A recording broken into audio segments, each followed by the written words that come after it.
Hola, bienvenidos. Mi nombre es Sebastián Guerrero. En este video analizaremos el caso de Cominos SAS dentro del marco de la legislación laboral colombiana. Veremos cómo interactúan los derechos del trabajador y las obligaciones del empleador frente a un estado de salud que limita la capacidad de laborar. Profundizaremos en la normativa constitucional, legal y la jurisprudencia que protege la estabilidad laboral reforzada. Vamos adelante. En este escenario, un trabajador es vinculado de forma legal con todas las afiliaciones obligatorias, las cuales son EPS, pensión y ARL. Posteriormente, le es diagnosticada una enfermedad degenerativa que afecta su capacidad.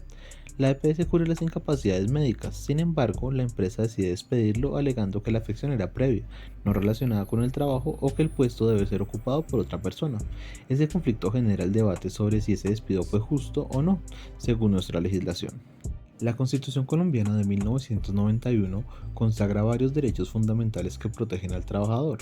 Por ejemplo, el artículo 13 establece que todas las personas nacen iguales ante la ley y que el Estado debe promover condiciones para que esa igualdad sea real, protegiendo especialmente a las personas en situación de debilidad manifiesta, como las limitaciones físicas o mentales. Asimismo, el artículo 53 manda que el Congreso expida un estatuto del trabajo y que la ley laboral tenga en cuenta principios como igualdad de oportunidades, estabilidad en el empleo, primacía de la realidad frente a las formalidades y protección especial de los trabajadores que se encuentren en condiciones de vulnerabilidad. También el artículo 48 obliga al Estado a dar atención especial a las personas con discapacidad o limitaciones para su integración social y laboral. En el plano legal, el Código Sustantivo del Trabajo regula en detalle los contratos, las causales de terminación y las garantías del trabajador.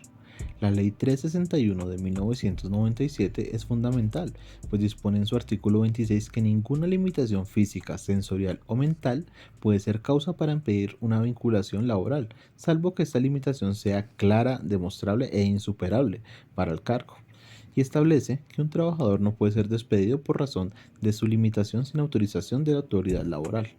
Más recientemente, la Ley 2466 del 2025 impone la obligación de que el empleador realice ajustes razonables cuando un trabajador presente limitaciones en su salud para permitir que siga desempeñando funciones compatibles sin vulnerar su dignidad ni sus derechos. La jurisprudencia de la Corte Constitucional ha sido decisiva en este tema. En la sentencia T-1040 del 2001 se reconoció la figura de la estabilidad laboral reforzada para personas con discapacidad o en condición de debilidad manifiesta. La Corte señaló que el despido de tales personas requiere autorización previa del Ministerio de Trabajo o una autoridad laboral, de modo que el despido no sea arbitrario. La Corte indicó que la indemnización de 180 días como protección imperfecta no es suficiente para estos casos. Se exige que el despido sea autorizado con verificación de causal objetiva no relacionada con la condición de salud. En la sentencia T-830 del 2008, la Corte amplió que la estabilidad laboral reforzada también puede aplicar a contratos a término fijo cuando la persona esté en condición de discapacidad o debilidad la manifiesta. Además, en decisiones más recientes, como la T211 de 2023, la Corte reafirmó que para despedir a alguien con estabilidad laboral reforzada es indispensable autorización previa y que el despido sin ella es irregular. En la sentencia SU 348 del 2022 se revisó el caso particular del caso de la trabajadora con limitaciones motrices, reforzando esa protección especial. Asimismo, la sentencia T-317 del 2017 ha precisado que la acción de tutela puede utilizarse para lograr reintegro de trabajadores con limitaciones que fueron despedidos sin autorización, cuando los mecanismos ordinarios no resulten eficaces. Veamos los argumentos que podrían usar la empresa y cómo la normativa y la jurisprudencia los contradicen. Si la empresa dice que la enfermedad era anterior al contrato, esto no basta para justificar un despido si el trabajador estaba capacitado para desempeñar el cargo correctamente con los ajustes necesarios. Que no sea de origen laboral no invalida la protección de estabilidad reforzada, basta que exista una condición de salud que afecte el desempeño. En lugar de despedir, la empresa debería realizar ajustes razonables o reubicar al trabajador en una función compatible. Si no obtiene autorización previa para despedir, el despido es ineficaz y el trabajador puede ser reintegrado con pago de salarios y prestaciones atrasadas. Ante este tipo de situaciones, las empresas deben: primero, evaluar ajustes razonables, adaptar horarios, tareas, herramientas para que las personas puedan seguir laborando. Segundo, reubicar al trabajador o los trabajadores en una función compatible con su condición de salud, sin reducir sus condiciones si es viable. Tercero, si se considera despido, solicitar la autorización previa de la autoridad laboral correspondiente justificando la causal objetiva independiente de la condición de salud. Cuarto, actuar con respeto a la dignidad humana. La decisión no debe basarse en prejuicios, sino en criterios objetivos y legales.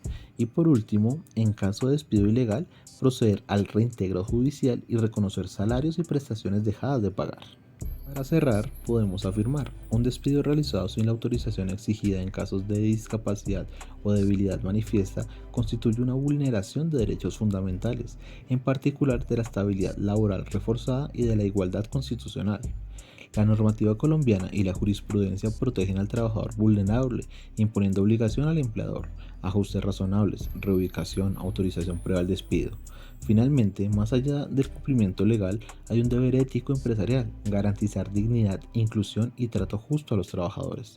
Este caso nos recuerda que las empresas no pueden andar al margen de la ley cuando se trata de personas con condiciones especiales. Gracias por su atención. Para terminar, muchas gracias por mirar este video. Espero que contribuya a reflexionar sobre los desafíos de la legislación laboral frente a realidades humanas complejas. Los invito a actuar siempre con respeto, equidad y justicia. Hasta pronto.